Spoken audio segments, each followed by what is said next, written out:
Hello अस्सलाम वालेकुम students, उम्मीद करता हूँ आप सब लोग खैरियत से होंगे। आज हम एक्सरसाइज 19.2 मैट्रिक क्लास मैट्रिसेस के टॉपिक का पार्ट 2 की वीडियो बना रहे हैं। क्वेश्चन नंबर 6 से स्टार्ट कर रहे हैं। तो क्वेश्चन नंबर 6 जो है वो थोड़ा सा डिफरेंट है। इसमें आपको प्रूफ करना है, एक लेफ़्ट हैंड साइड दी हुई और एक राइट हैंड साइड दी हुई है। तो लेफ़्ट हैंड साइड में आपको बोला हुआ एडजॉइंट ऑफ ए को ए से मल्टीप्लाई करो, और राइट हैंड साइड पर बोला है कि आप डिटर्मिनेंट निकालो और उसको यूनिट मैट्रिक्स के मल्टीप्लाई करो। तो सबसे पहले हमने एडजॉइंट ऑफ ए निकाल लिया, इनकी जगह चेंज कर दी, इनकी साइन चेंज कर दी। यहाँ पर ये ए का मैट्रिक्स लिख लिया और ये एडजॉइंट, इनको मल्टीप्लाई करा तो ये 0 0 आंसर आ गया।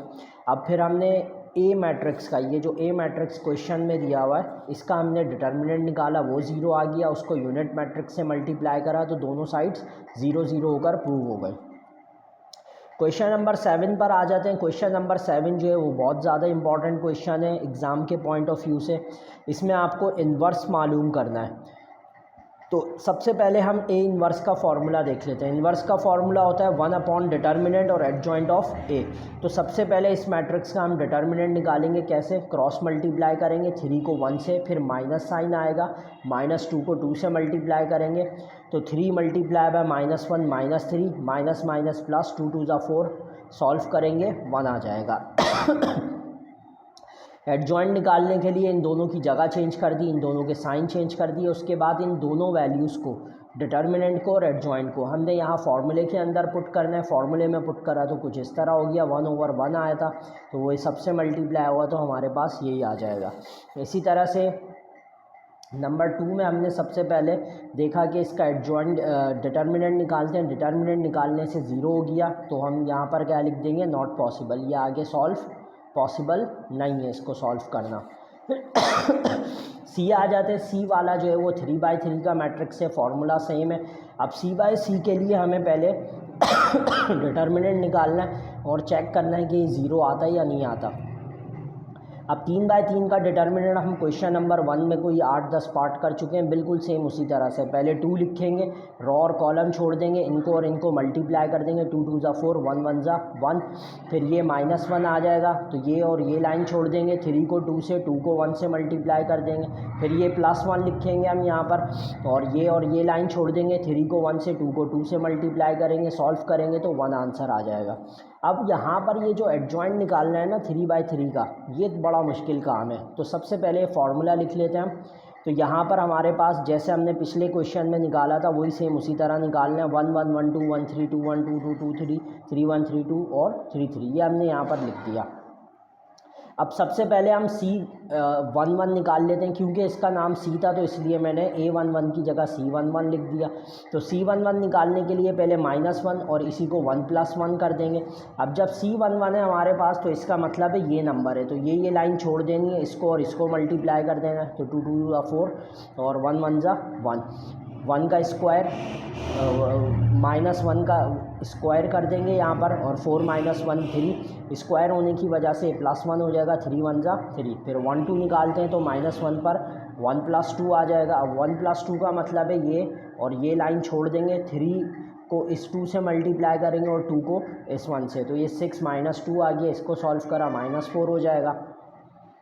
फिर -1 पर 1 + 3 आ जाएगा, और इसी तरह से 1 3 लेंगे तो ये और ये लाइन छोड़कर इन चारों को आपस में सॉल्व कर लेंगे तो ये हमारे पास आ जाएगा। फिर 2 1 लेंगे, 2 1 ये नंबर है तो ये और ये लाइन छोड़ देंगे, 1 को 2 से और 1 को 1 से मल्टीप्लाई करेंगे, सॉल्व करेंगे, हमारे पास ये आंसर आ जाएगा। इसी तरह से 2 2, फिर 2 3 3 1 3 2 और 3 3 को हम सॉल्व कर देंगे। जब सारे नंबर्स को हम सॉल्व कर लेंगे तो फिर हम क्या करेंगे, इसको बारी बारी इस जगह पर सब्स्टिट्यूट करते जाएंगे। जैसे 1 1 का आंसर था 3 तो इसकी जगह 3 लिख दिया, 1 2 का आंसर था -4 वो लिख दिया, 1 3 का आंसर था -1 तो वो यहाँ लिख दिया।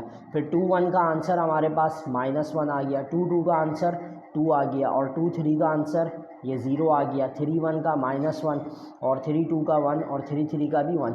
उसके बाद इसको ट्रांसपोज कर लेना, यानी ये जो रॉ है हमारे पास, इस रॉ को हम किसके अंदर बदल देंगे? कॉलम में। ये रॉ कॉलम, ये रो कॉलम के अंदर कन्वर्ट हो गया, और उसके बाद जब ये 1 इससे मल्टीप्लाई होगा तो ये सी इन्वर्स का आंसर हो जाएगा हमारे पास।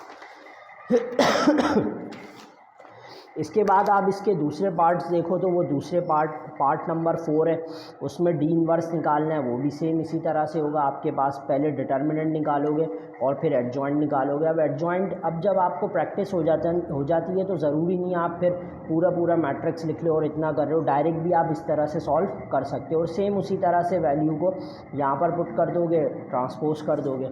उसके बाद ये ई वाला है, ई वाला भी हमने सेम, बस देख लो कैसे सॉल्व हुआ है। बाकी ये है तो उसी तरह से ही जैसे हमने पीछे वाला किया। पार्ट 5 हो गया हमारे पास। पार्ट 5 के बाद क्वेश्चन 7 ख़त्म हो जाता है। 7 के बाद इस एक्सरसाइज का लास्ट क्वेश्चन है। इस चैप्टर को पूरा करना बहुत मुश्किल काम है, बहुत लेंथी चैप्टर है। तो अब हम आ जाते हैं 8 के ऊपर। 8 में आपको 2 इक्वेशंस दे दिए। इक्वेशंस को आपको सॉल्व करना है क्रैमर्स रूल और एडजॉइंट मेथड की मदद से। वैसे मैट्रिक्स का एक सबसे आसान काम ये भी है कि आपके पास कितनी भी इक्वेशंस हो, उन इक्वेशंस को आप मैट्रिक्स में पुट करके आराम से एक्स वाई की वैल्यू को सॉल्व कर सकते हो।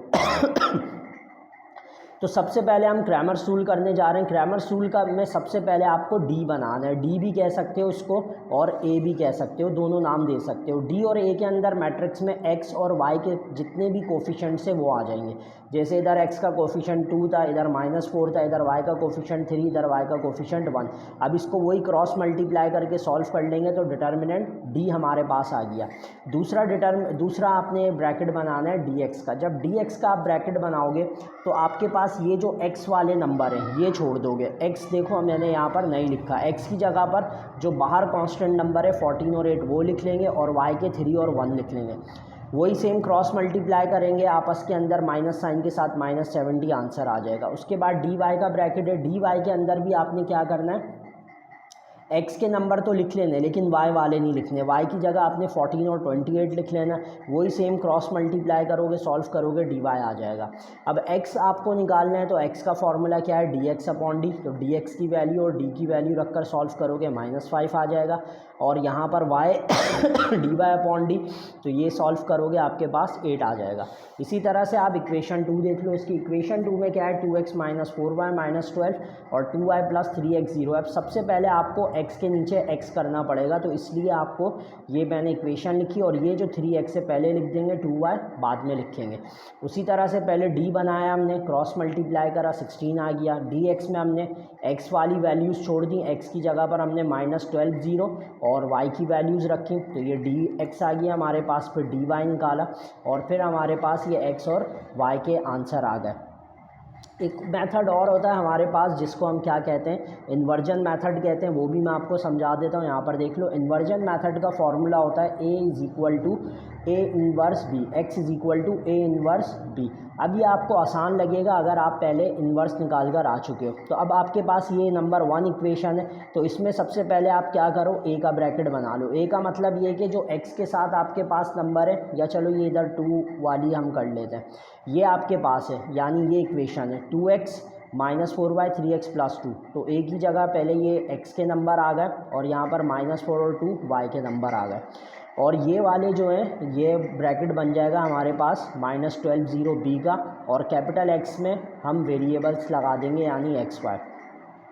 अब हमें क्या करना है, ए इन्वर्स निकालना है। तो ए इन्वर्स का फॉर्मूला अभी हमने पीछे किया था, 1 डिटर्मिनेंट और एडजॉइंट ऑफ ए। तो वही हम फार्मूला यहाँ पर लगा लेंगे। तो ए डिटर्मिनेंट कैसे निकालते हैं, cross multiply, 2 2 = 4, minus sign, -4 multiply by 3, -12 minus minus plus, तो आपके पास ये आ गया 16। अगर और एडजॉइंट निकालना हो तो एडजॉइंट के लिए आप क्या करोगे, जस्ट इन दोनों की जगह चेंज करोगे। तो जगह चेंज होने से कोई फ़र्क नहीं पड़ेगा और इसकी साइन चेंज कर दोगे, ये एडजॉइंट आ गया। अब इसको इन्वर्स के फॉर्मूले में पुट करके हम पहले इन्वर्स देख लेते हैं क्या बन रहा है। 1/16, 2 - 3 4 और 2। मल्टीप्लाई भी कर सकते हो लेकिन उससे मुश्किल हो जाएगा। अक्लमंदी ये कि पहले आप इसको यहाँ पर पुट कर दो फिर एंड में मल्टीप्लाई। तो आप इस ए इन्वर्स की जगह पर लिखोगे 1/16, 2 - 3 4 और 2, और b की जगह पर जो b की वैल्यू है -12 और 0। अब इनको आप मल्टीप्लाई करा लोगे। कैसे, 2 को पहले मल्टीप्लाई करो, 2 को मल्टीप्लाई करो आप -12 से, तो 2 12 -24 हो गया। 4 को 0 से करो तो +0 हो गया। फिर आप -3 को 12 से करो तो क्या हो जाएगा +36, 2 को 0 से करोगे तो 0 हो जाएगा। उसके बाद आप 16 मल्टीप्लाई कर लो तो -24 मल्टीप्लाई बाय 1/16, 36 मल्टीप्लाई बाय 1/16। इन दोनों को कैंसिल आउट करोगे तो आपके पास ऊपर आ जाएगा -3/2 और नीचे आ जाएगा 9/4 और यही आपके पास x और y के आंसर्स थे जो यहाँ पर भी आपके पास आए थे। ये आपके पास इन्वर्जन मेथड था। बहुत शुक्रिया, इंशाल्लाह जल्द अगली एक्सरसाइज में मिलते हैं। अल्लाह हाफ़िज़, अपना ख्याल।